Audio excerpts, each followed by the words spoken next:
L'échange d'aujourd'hui, c'était vraiment super sympa, aussi fun. On a beaucoup rigolé et en même temps, on a abordé des sujets de fond sur le vin et son avenir, donc découvrez-le.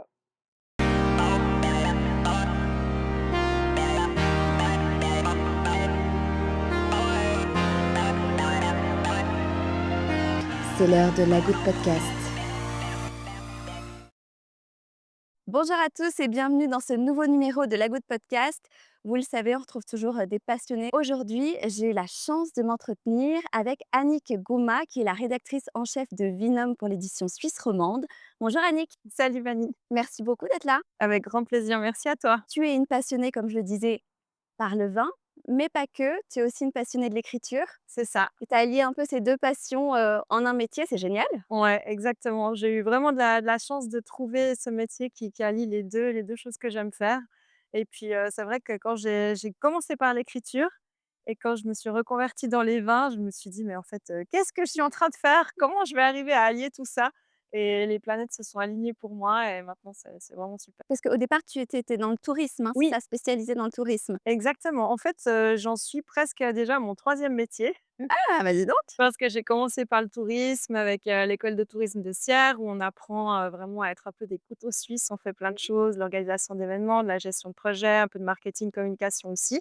J'avais déjà une spécialité en communication à ce moment-là et relations médias. Donc D'accord. j'étais un peu de l'autre côté de la barrière et ensuite je me suis spécialisée en communication et rédaction et je me suis lancée en freelance. Donc je faisais des mandats quand même toujours pas mal, liés au tourisme et puis dans le canton de Vaud, tourisme et vin, c'est tellement proche que, bah, le dernier métier que je fais actuellement, il était un petit peu tout C'est une tracé suite déjà. logique. Oui, c'était un peu une suite logique, ouais, Et alors, complètement. tu es rédactrice en chef de Vinum Magazine. Mmh. Comment ça s'est passé?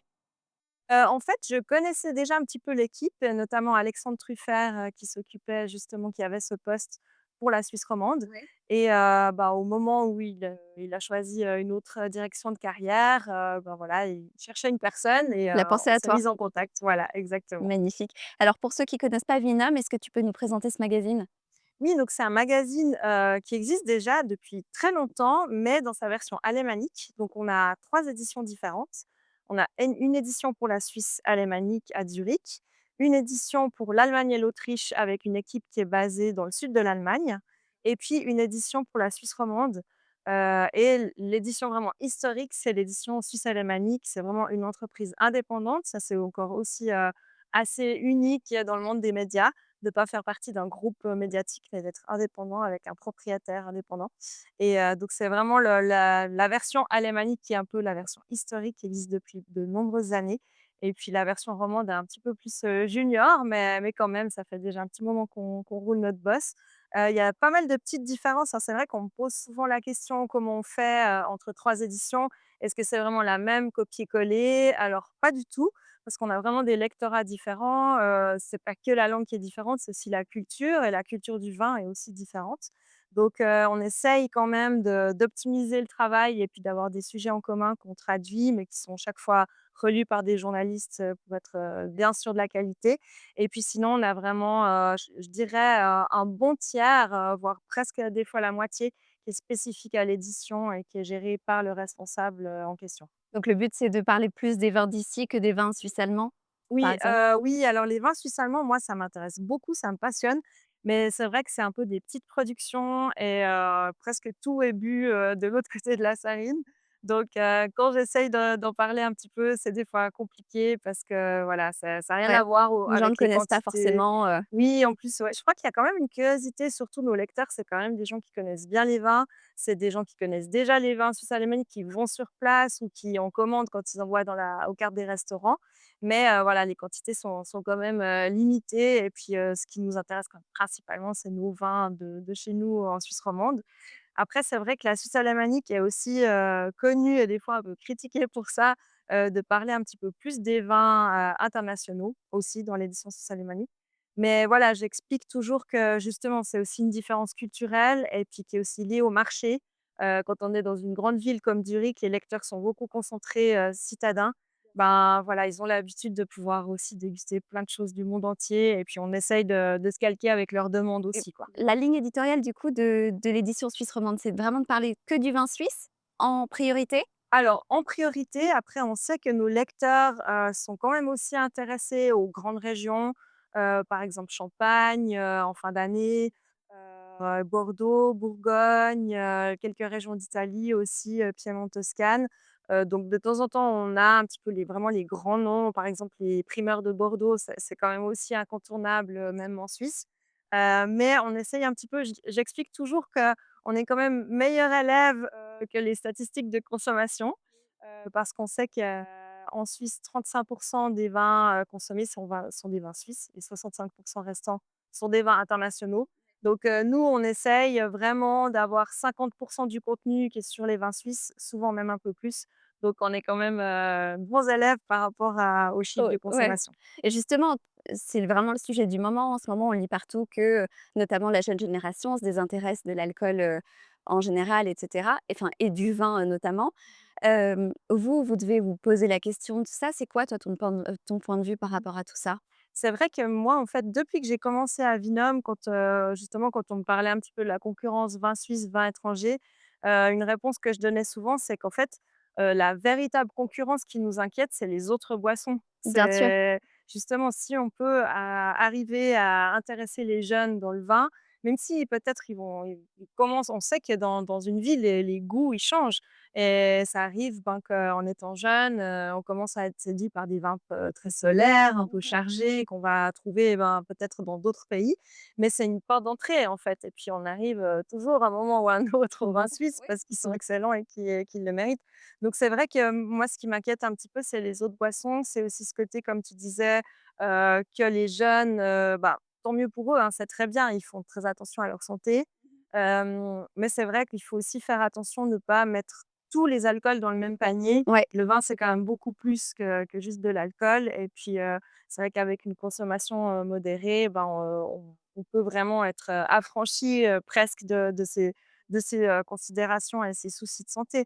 Donc c'est vrai que, ça, nous, ça nous inquiète effectivement, mais on espère ce qu'on voit aussi qui contrebalance l'effet, de faire attention avec l'alcool, c'est aussi le côté, ben, s'intéresser aux produits locaux. Ça reste quand même encore, même si, depuis le covid, on voit que les gens se sont de nouveau un petit peu plus ouverts et sont pas restés que sur les produits locaux comme c'était le cas pendant le confinement. Mais quand même, on voit qu'il y a un intérêt, de pouvoir, avoir le producteur, pas loin de chez soi, le connaître, donc ça, c'est quand même une carte, qu'on continue à jouer. Parce que je me rends compte que pour beaucoup de domaines, de petites productions, ils sont pas présents, dans les supermarchés et cetera et en fait, ils vendent uniquement depuis chez eux, quoi. Donc c'est aussi on peut-être qu'on le sait pas toujours, mais c'est aussi le fait de se déplacer dans les domaines, d'aller acheter le vin là-bas et quand je m'entretiens avec, certains, vignerons, ils disent: «Mais le problème, c'est que les gens, ça change et les gens viennent plus». Oui. Donc il y a aussi un devoir, là-dessus d'informer les gens, on a plus le réflexe d'acheter en supermarché maintenant quand on fait les courses, de prendre une bouteille, c'est classique, même, par rapport aux cavistes. Ce sont les nouveaux réflexes. Est-ce que toi tu l'observes ça aussi, Oui, c'est vrai qu'en fait, il y a une espèce de paradoxe parce que d'un côté, de dire aux gens, «Venez, on est ouvert, sur rendez-vous». Enfin, c'est presque ça a l'air simple, mais c'est presque compliqué pour les gens c'est aujourd'hui. ça. Ils ont tellement l'habitude de pouvoir réserver en ligne, de pouvoir, ouais, d'avoir le contact qui est simplifié et ils ont pas besoin vraiment de faire la démarche. Certaines personnes, ça les sort un peu de leur zone de confort. Ils ont peur de déranger, d'aller directement chez le vigneron. Ce que j'observe quand même, qu'on observe déjà depuis plusieurs années, bah, c'est le côté expérience qui fonctionne très, très bien. On voit les caves ouvertes, c'est un carton à chaque fois. C'est sûr quand il fait beau, comme le dimanche de cette année, ça aide. Ouais. Mais, et c'est vrai que ce qui m'a beaucoup interpellée, récemment, je discutais avec une jeune vigneronne qui a repris le domaine familial et qui me disait: «Oui, on vend moins, c'est fini les gens qui arrivent, qui remplissent leur coffre et qui partent avec. Par contre, on a plus de demandes pour venir faire une expérience, faire Voilà, une dégustation, manger quelque chose et c'est vrai que alors d'un côté, c'est compliqué parce que le vigneron, c'est c'est pas pas son son métier. métier, mais d'un autre côté, ça montre qu'il y a des opportunités de développer des business parallèles comme on pourrait les appeler. Et il y a plein de vignerons qui sont très forts aussi là-dedans et notamment aussi quand on part en vacances dans des grandes régions viticoles, on voit à quel point c'est développé aussi C'est ailleurs. vrai Donc et les gens cherchent l'expérience. Le problème, c'est que le vigneron, c'est, chez lui, c'est pas forcément son métier, donc c'est pas toujours évident pour c'est tous de le ça, faire, quoi. c'est ça. C'est ça qui est intéressant, je trouve, en ce moment en Suisse, on est vraiment dans une phase de transition. parce que, ben, justement, on a développé l'énotourisme peut-être un peu plus tard que nos voisins. C'est normal, on est aussi, un jeune pays du vin. Des fois, on l'oublie, mais par rapport à des la France ou l'Italie qui sont des producteurs, depuis vraiment très longtemps. En Suisse, enfin, pas le côté production qui a certainement, existé depuis longtemps, mais le côté vraiment professionnalisé, qualitatif. On est encore assez jeune en Suisse sur ces aspects-là. Donc c'est aussi normal que l'énotourisme soit aussi, un peu jeune, on va dire. Mais c'est vrai qu'au début, ben, c'était un petit peu on fait avec les moyens du bord, on dit aux vignerons: «Ouvrez vos portes». Et puis là, maintenant, on commence effectivement à se rendre compte, bah, déjà que c'est un autre métier et aussi qu'il faut pas toujours le faire gratuitement. Parce que c'est vrai qu'on était encore il y a quelques années dans la politique de dire, «Oui, mais le vigneron, il fait déguster, mais en même temps, il va vendre son vin» et malheureusement, Malheureusement, c'est pas c'est plus le toujours le cas. cas Ouais. non plus. Parce que les gens n'ont pas forcément la place pour stocker beaucoup de vin. Parfois, ils viennent de loin, en transport public. Donc en fait, il faut valoriser l'expérience et pas forcément se dire, «Je le fais gratuitement pour un acte, d'achat». Donc il faut, justement, ben, tout travail se paye donc il faut savoir aussi dire, ben, vous venez pour une dégustation, ça va coûter tant pour un certain nombre de verres de vin avec un petit truc à manger. Peut-être, certains peuvent faire une petite visite dans les vignes si c'est pas loin. Enfin, voilà, essayer de bien expliquer, dire: «Voilà, c'est payant, mais il y a du contenu derrière». J'ai interviewé une génération, Z Mmh comme on mh. dit, de 25 ans qui me disait: «La bière est beaucoup plus fun que le Mmh. vin», sur l'image pour les jeunes maintenant. Est-ce que, cette arrivée de la mode de cocktails à base de vin désalcoolisé, petite, salutation à Marc Vicari du coup, est-ce que tout ça, t tu penses que ça fait partie des solutions pour rajeunir le vin ou que c'est juste une période et que le vin va retrouver sa place naturellement, Je pense que c'est bien, il faut vraiment, à mon avis, encourager ces initiatives et ces produits.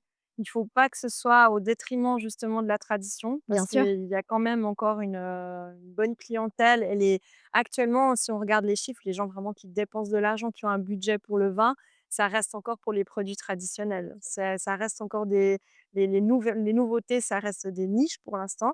Mais on parlait avant de portes d'entrée vers le monde du vin. Pour moi, toutes ces boissons-là, ce sont des portes d'entrée vers le monde du vin. Même, les vins nature aussi, c'est vraiment des portes d'entrée. Ce qu'il faut aussi toujours se souvenir quand, justement, quand les jeunes pourraient dire que, comme tu dis, bah, voilà, c'est moins fun. Bah, il faut aussi avoir à l'esprit qu'un brasseur, c'est un petit peu comme un boulanger. Il peut refaire un nouveau batch de bière, quasiment tous les jours s'il veut. Donc c'est presque «facile» entre guillemets pour lui d'être, créatif et innovant parce que, bah, voilà, il essaye et si ça fonctionne pas, bon, ben, j'essayerai quelque chose d'autre la semaine prochaine.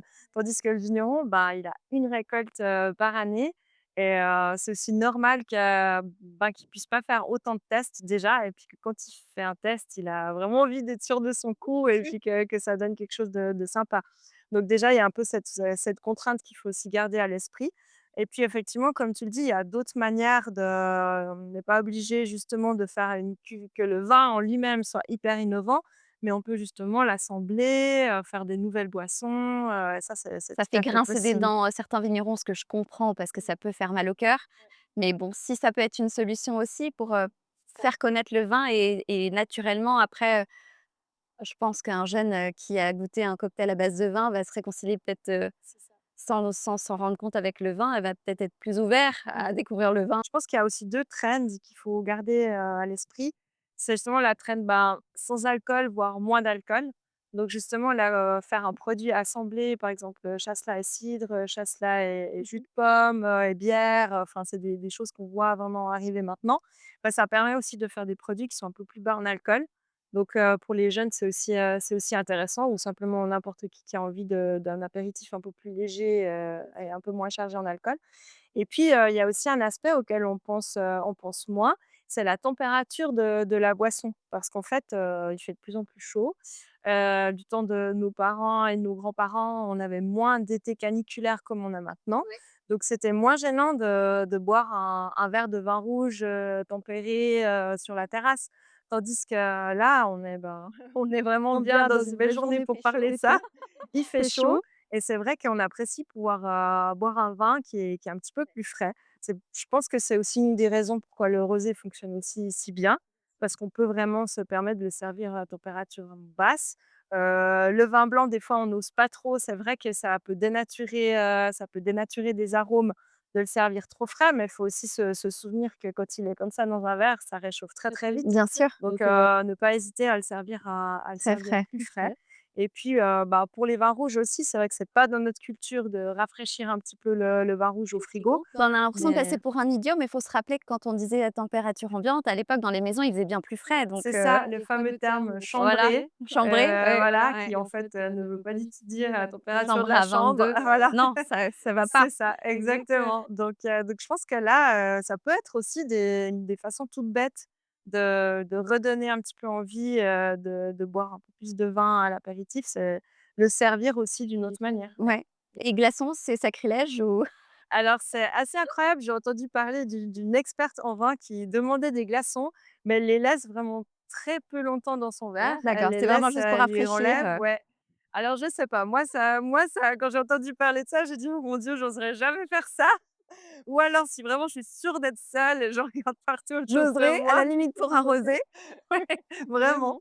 Mais par contre, un truc juste extraordinaire, alors je sais pas si je devrais en parler parce que je voulais garder un petit peu ça pour moi. Non, mais bon, je l'ai piqué aussi à quelqu'un. Je l'ai piqué chez Eric Bevy à Chèvres. En fait, lui, ce qu'il fait l'été, c'est qu'il met des grains de raisin, au congélateur Ah, c'est super intelligent et ça. c'est hyper génial parce que, ben, du coup, ça dénature enfin, ça peut, si vraiment on veut être puriste, ça pourrait un tout petit peu faire un échange avec le vin, mais vraiment Et c'est minime. hyper malin. C'est hyper malin, c'est comme les glaçons les cubes de pierre dans le whisky. En fait, il y a pas du tout de perte d'eau dans Bien la sûr, boisson et en plus, ça fait un petit truc fun, ça donne, bah, justement, on parle de manière de le servir, bah, rien que ça peut c'est peut-être hyper donner malin. envie aux gens, quoi. Je suis sûre qu'un ou 2 restaurateurs vont te piquer l'idée. Ce serait mais finalement, ce serait très bien, en fait. Je voulais garder pour moi, mais non, c'est très bien, donc tout le monde utilise cette idée et merci, clin d'œil à Eric Bovy, de nous avoir Qui est à montré ça. l'origine de l'idée, Ouais, voilà. tout à fait. Métier oblige, hein, ça fait partie de ta mission, mais tu fais beaucoup de dégustations. Oui. Je t'ai observée à travers tes réseaux, j'ai l'impression que, voilà, tu es un peu la globe trotteuse, de la Suisse, et tu vas, dans plein d'endroits faire plein de dégustations. Est-ce que tu arrives encore à avoir, le wow effect, à être surprise quand tu dégustes? Ah oui, j'espère que je l'aurai toujours. Ouais, non, c'est vrai. Oui, oui, clairement, j'arrive toujours et puis, même, on me pose souvent la question: «Est-ce que j'arrive aussi à profiter peut-être d'un vin plus simple si je suis chez des amis, un apéritif?» Et c'est vrai que je suis très contente d'être née avec une option dans mon cerveau où j'arrive à switcher, quand est-ce que je suis en train de déguster et quand est-ce que je suis en train de boire un verre et profiter du moment. C'est que je connais des personnes qui malheureusement ont un petit peu de peine à passer de l'un à l'autre et puis, non, effectivement aussi le côté waouh, mais j'ai l'impression que chaque année, le côté waouh, il est encore plus là qu'avant parce qu'il y a aussi de plus en plus de vignerons qui innovent et puis qui osent aussi des fois vraiment se spécialiser dans certains cépages et dans certains terroirs aussi et qui sortent juste des pépites Des et petites pépites, ouais, non, c'est vraiment, il y a vraiment encore des beaux coups de cœur, tout au long de l'année. Alors, tu as passé ton brevet, fédéral de sommellerie en 2022. Est-ce que c'était une volonté personnelle ça ou c'était, vraiment par rapport au travail, que tu avais besoin de faire ça? Ah non, alors c'était vraiment volonté personnelle. Bah, comme je disais avant, j'ai eu un petit moment de panique quand même parce que oui, on m'avait prévenu que ça allait être compliqué. C'est vraiment une formation qui est très dure, c'est sûr. Mais je me suis dit: «Bon, j'essaye». Au début, j'en ai parlé à personne en me disant: «Bah, si je me plante, personne ne sera au courant que j'ai essayé». Et du coup, si on le sait, on se doute que voilà, Voilà, que finalement ça s'est bien passé. Mais c'est vrai que vers mi-parcours, tout à coup, je me suis dit: «Mais en fait, je fais ça effectivement pour moi». C'était quand même dans un but de reconversion professionnelle, mais pas avec un plan de carrière, très défini. Donc tout à coup, je me disais: «Mais en fait, c'est quand même beaucoup d'investissement». Alors, pas uniquement financier aussi un peu, un brevet fédéral, c'est pas gratuit, mais vraiment en termes d'énergie. Et je me disais: «Bah, il faudra quand même que j'arrive à valoriser ça professionnellement». Puis après quelques semaines, peut-être même quelques mois, un peu de tergiversation, je me suis dit: «Bon allez, je laisse aller, on verra». Maintenant mon objectif, c'est vraiment profiter de cette formation qui est vraiment passionnante, de bien la réussir, d'être contente de mon résultat à la fin et on verra comment les étoiles vont s'aligner ou pas finalement et en fait, voilà, elles se sont tu as bien alignées. fait, Ouais, j'ai bien fait. et ça, je suppose que ça apporte beaucoup aussi dans ton métier? Oui, ça apporte vraiment beaucoup. C'est vrai que c'est une formation où déjà on déguste, sur l'entier de la formation qui dure un petit peu moins de 2 ans. on déguste environ 350 vins. Donc, déjà rien que ça, c'est vrai qu'on se fait vraiment très bien le palais.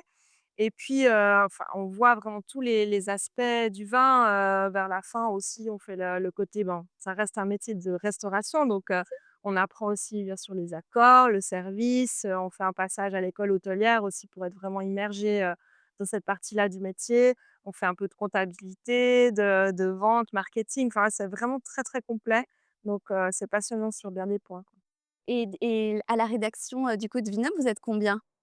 À la rédaction de Vinum, alors moi, pour la Suisse romande, je suis seule. D'accord. Par contre, j'ai la possibilité de déléguer, ce que je fais quand même régulièrement. Bah, déjà pour moi, c'est aussi, plus agréable tout à coup de pouvoir avoir des éditions où c'est un petit peu, moins de travail quand même.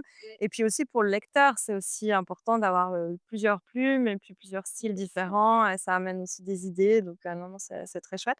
Du coup, ce sont des journalistes qui ont aussi fait ces brevets, Pas forcément, qui ont en tout cas des qui sont spécialisés en vin et qui ont aussi l'aspect rédactionnel, ouais, qui sont aussi formés, en rédaction et en vin. Après, ils sont pas forcément passés par le brevet fédéral, mais c'est qu'il existe tellement de moyens de se former dans les vins et puis c'est aussi l'expérience qui parle et moi, on m'a aussi donné ma chance, donc c'est aussi important pour moi de donner la chance bien à sûr. à des gens. Donc c'est un petit peu comme ça que je fonctionne. Après en Suisse alémanique, il y a plus de personnes, qui travaillent dans, l'équipe rédactionnelle. Il y a trois journalistes vraiment engagés qui sont fixes, à Zurich. Il y a une secrétaire de rédaction aussi qui fait un peu de rédactionnel. Puis après on a vraiment pas mal de correspondants à l'étranger, des spécialistes par pays, par vin et donc là l'équipe est tout de suite un petit peu plus importante et Ouais, je bien sûr. bénéficie aussi de ces personnes quand on peut traduire leurs sujets. Super. Et quelle est l'image alors du coup? Est-ce que tu sais à peu près l'image du vin, suisse pour les étrangers? Est-ce que vous avez un petit retour de ça? Oui, alors j'avais même, dédié, un reportage à ce sujet, puis je trouvais ça très intéressant. Donc en fait, l'image, elle est vraiment bonne, après elle est encore à développer. C'est vrai qu'il y a encore peu de personnes qui savent qu'on a des bons vins en Suisse. Après, la chance qu'on a, c'est quand même on a vraiment aussi une qualité en termes d'hôtellerie-restauration et les personnes qui viennent travailler en Suisse, souvent, c'est des personnes qui bougent et puis qui vont après repartir, travailler dans d'autres pays et puis qui vont aussi, transmettre l'expérience des vins suisses qu'ils ont pu faire ici. On voit aussi qu'il y a quand même certains vignerons qui exportent, même si c'est très peu, bah, il y en a quand même qui le font et aussi on bénéficie, ben, c'est vrai que le Swiss Made a une bonne image, C'est sûr, donc c'est sûr. donc on en bénéficie et puis il y a aussi la trend des vins alpins, tu en as sûrement déjà entendu parler aussi, donc on bénéficie aussi un petit peu de cette trend, vin alpin. Donc une image plutôt positive Oui, quoi. oui, En vin trop méconnu, parce que beaucoup de gens que non disent ne pas avoir goûté de vin suisse, mais l'idée de ce vin est positive. oui, ouais, clairement, clairement. Bon, c'est déjà, Ap encourageant. oui, c'est encourageant. Ouais, ouais, vraiment et puis c'est vrai que oui, bah, on voit aussi le no-tourisme, c'est aussi un moyen. Parfois, il y a des personnes qui sont là, qui savent même pas, ils arrivent ici, ils savent même pas qu'on fait du vin et puis souvent ils sont agréablement surpris. Après, c'est vrai que bah, des fois on entend parler un petit peu du challenge du chasse-là, on va appeler ça comme ça. Bah, c'est vrai que c'est quand même un cépage qui est très différent de l'image qu'on a de la majorité des vins blancs quand même, quand on voit maintenant les cépages blancs les plus répandus, bah, c'est pinot gris, sauvignon blanc qui sont quand même aromatiques et nous on a un chasselas qui est sur la finesse, l'élégance et le terroir donc il faut l'expliquer mais quand même ça reste, vraiment une chance d'avoir un cépage comme ça qui est le nôtre, Ouais, c'est vrai. autochtone et puis moi je trouve qu'il par rapport à ce qu'on entend dire, je pense qu'on a un petit peu encore le même discours depuis 10-15 ans, en disant: «Ah mais, les gens veulent autre chose». Mais moi justement, bah, on parlait de fraîcheur, on parlait de légèreté. Ouais, ça Moi je correspond bien. Ouais, je pense que vraiment on a une carte à jouer avec cette buvabilité. C'est un terme, qu'on entend beaucoup, mais la buvabilité du chasselas, il y a vraiment une carte à jouer, auprès de pas mal de palais. Pour revenir à Vinum Magazine, c'est, un magazine qui fonctionne sous forme d'abonnement? Pour avoir un abonnement digital, comme ça se fait quand même aussi, maintenant partout, qui donne accès, ben, au même contenu papier. Il y a un contenu supplémentaire, mais qui lui est gratuit sur le site internet. Donc là, on peut en profiter même si on n'est pas abonné, de news, plusieurs fois par semaine, quand même. Donc, il y a pas mal d'informations aussi, à disposition. Après, bah, effectivement, l'abonnement, c'est sur notre site internet. On peut s'abonner directement depuis notre site. En français, on a 5 numéros par année, en allemand 10. Voilà, cette petite, différence aussi. Et puis, c'est que quelques kiosques, nous vendent aussi encore. C'est qu'on a un petit peu, limité parce qu'on s'est rendu compte que les gens, bah, Bah voilà, ouais, quand maintenant ils c'est sur veulent, le téléphone. ouais, maintenant c'est téléphone et puis, si vraiment ils veulent un numéro spécifique, ils peuvent aussi commander juste un numéro, déjà pour tester. On a des abonnements test aussi de 2 numéros, à prix réduit pour un petit peu découvrir. Puis c'est vrai qu'on est, bah, voilà, comme tous les médias, on doit un petit peu se battre, pour survivre. Donc on fait quand même assez souvent des offres intéressantes. Donc c'est vrai que, bah, s'il y a des personnes qui souhaitent, s'abonner, ben, je les invite à faire en fonction des offres. Là, on a justement une offre qui va bientôt sortir parce on organise aussi pas mal de compétitions de vin qui sont vraiment organisées par notre équipe et on fait chaque année la compétition des meilleurs rosés.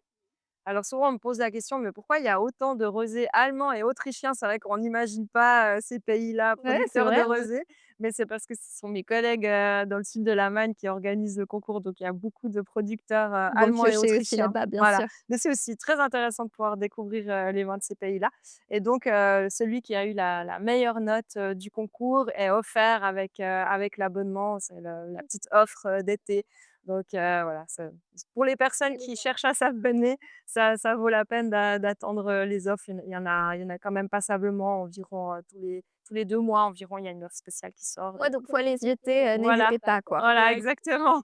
Faut se jeter et puis dire: «Oh bon, il y a pas d'offre, bon je reviendrai, J'attends, j'attends». En attendant, il y a des gens qui m'écrivent: «Est-ce que je peux avoir un numéro?» Ça m'arrive aussi d'envoyer, peut-être je devrais pas le dire parce que sinon tout le pas que tu vas avoir beaucoup de je vais messages. passer ma vie à la poste parce que vu que je suis toute seule, je fais vraiment tout, hein. Je fais les mailings, je fais tout, hein. On te retrouve derrière tous les postes, pour la Suisse romande. Exactement. Bravo, parce que c'est du boulot.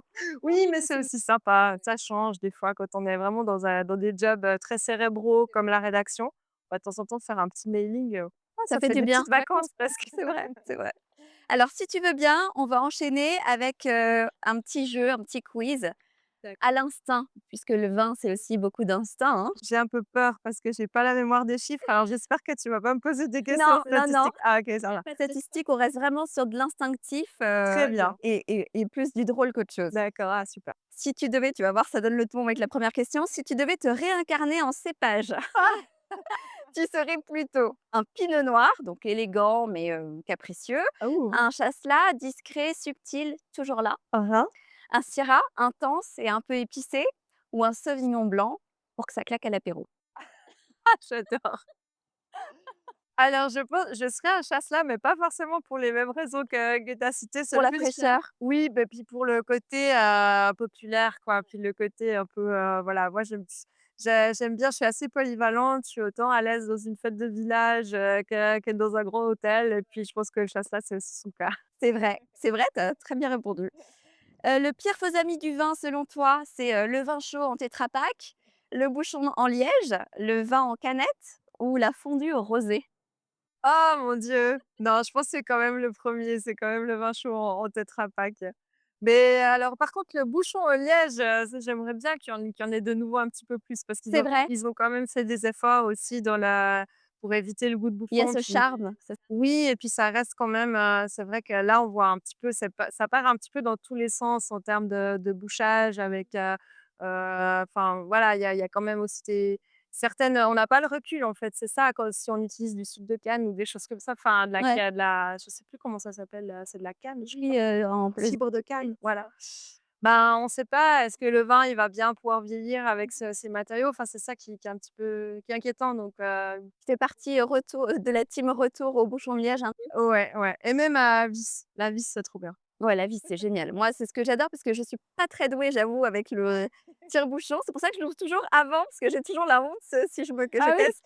Ça fait vraiment, Même voilà. avec l'entraînement? Ouais, non, non, pourtant j'en ai, hein, mais non. Une dégustation à l'aveugle, c'était peut-être déjà arrivé, tourne au fiasco. Qu'est-ce que tu fais? Tu bluffes? Tu rigoles, t'assumes et tu dis, bah, ce que tu penses vraiment?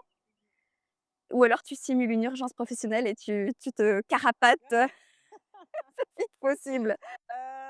J'ai quelques exemples en tête, c'était quand même pas aller jusqu'au fiasco, mais des situations peut-être un peu tendues et bon, déjà avec l'humour, on se sort toujours de tout, hein. Il faut aussi savoir des fois rire de soi-même et des situations Et puis, non, mais je pense que c'est important aussi de dire ce qu'on pense parce que ça m'est aussi arrivé de me retrouver dans des dégustations à l'aveugle où en fait, il y avait des pièges et puis, parfois, voilà, on peut avoir un cadre, hyper joli et puis qui nous fait penser que le vin, sera peut-être, d'une certaine, hauteur et certain prestige et en fait, tout à coup, ben: «Ah, j'ai acheté un vin au supermarché pour voir ce que tu en pensais», donc c'est quand même toujours important de dire vraiment ce qu'on Ouais, pense. c'est vrai, de pas être trop poli parce que finalement on peut passer pour du coup, Aussi, voilà. super touriste. Hem, alors quel vin t'a déjà fait dire: «Waouh» à voix haute? Est-ce qu'il y en a un qui te vient en tête? Oh là là, oh mais il y en a tellement qui me viennent en tête, c'est terrible, c'est vraiment terrible. Il faudrait peut-être que je Est-ce qu'il y prenne en a le un qui te vient en tête quand tu dis: «Waouh», un en vin fait, qui t'a bah, fait le wow le le effect? 1er, enfin, c'est déjà une catégorie, bah, on parle beaucoup de chasselas, mais quand même les chasselas, de millésimes évolués, de millésimes anciens, c'est quand même incroyable, quoi et ça, c'est vrai que l'effet waouh, il est quand même pas toujours de la partie. Il faut quand même être aussi, objectif, mais très souvent, il est là et c'est vrai que, bah, là, pas plus tard que cette semaine, j'ai pu boire un chasselas de mon année de naissance, 1983, Oh donc de ça veut zut! dire Et qu'il là, a ils sont en train de faire les calculs. j'allais le dire en plus, spontanément, même si j'ai pas la mémoire des chiffres, je sais quand même quel âge. Donc C'est ça, c'est déjà ça. donc oui, Chassa de 42 ans et vraiment il était juste incroyable. Bouchon en liège, voilà. Voilà, Je voilà, dis ça, comme je dis quoi, rien. ça ne vieillit pas toujours mal. D'ailleurs, je j'ai oublié de te poser une question à l'interview vu que j'ai pas lu mes questions. Il y a une question que je voulais poser. Pour toi, de toute façon, ça va aussi avec le quiz. Pour toi, quelle serait la prochaine vigneronne qui devrait être dans La Goutte podcast? Moi j'aime beaucoup, Marine Torian de la cave Clair Obscur. Vraiment c'est un de mes coups de cœur, récents et aussi elle est passionnante, c'est passionnant de discuter avec elle aussi et puis, je pense aussi à Roxane Fenal. Qui fait un des vins qui m'a fait dire: «Waouh», même ces dernières années pour dire je m'en souviens encore OK, donc magnifique. voilà, donc Bon, ouais, on c'est en les a 2 déjà personnes. 2 sur la liste Ouais. et en vigneron, le prochain vigneron qui devrait être dans La Goutte podcast? Le prochain virement, je dirais, Romain Favre à Sierre, qui est aussi, hyper passionnant parce qu'il travaille aussi pour, la fondation, l'association Vinéa. Donc, il a aussi, une vision un peu aussi globale, plus que sa propre, production.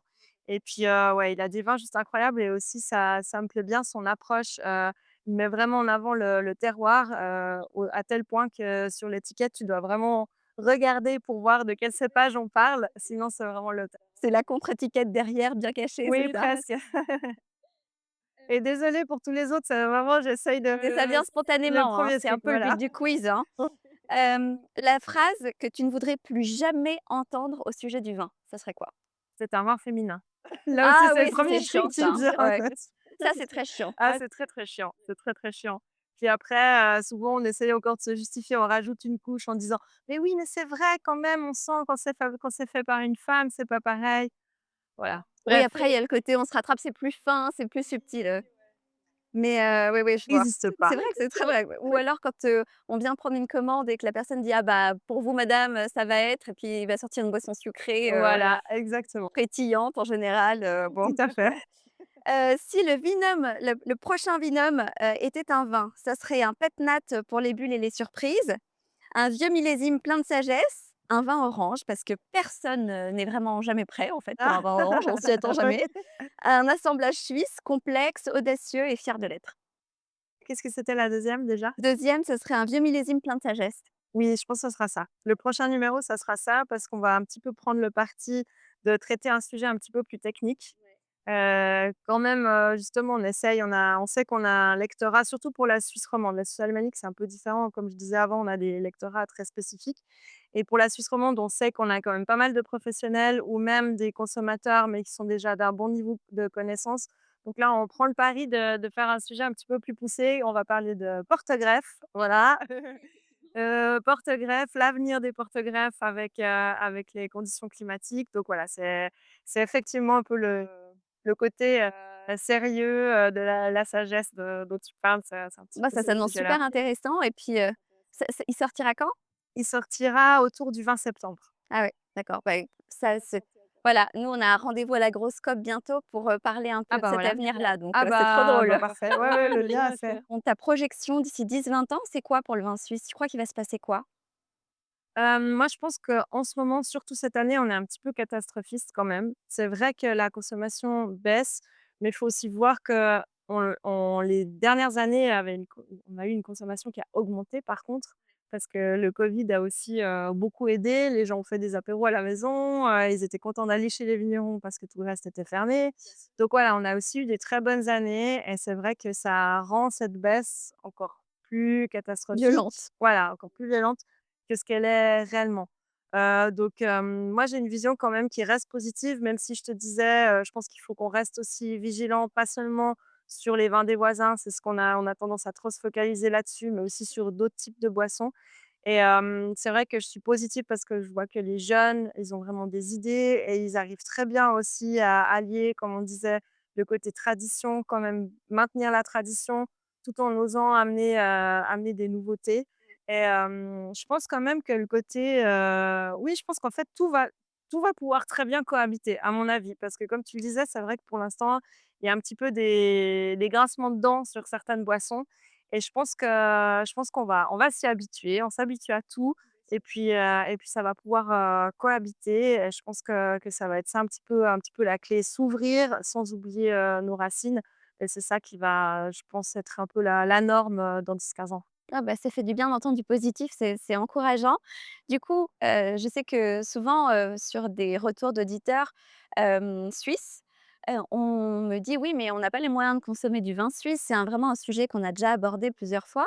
Est-ce que dans des vins suisses, toi qui en connais quand même énormément, est-ce que tu peux, nous donner, je sais que je te prends un peu de court parce que je t'ai pas demandé de préparer, mais est-ce que tu pourrais nous donner 2 ou 3 vins qui sont abordables, à des prix abordables et qui pourraient vraiment faire changer d'avis certains Suisses qui sont sceptiques par rapport à leur propre vin, quoi? Mmh.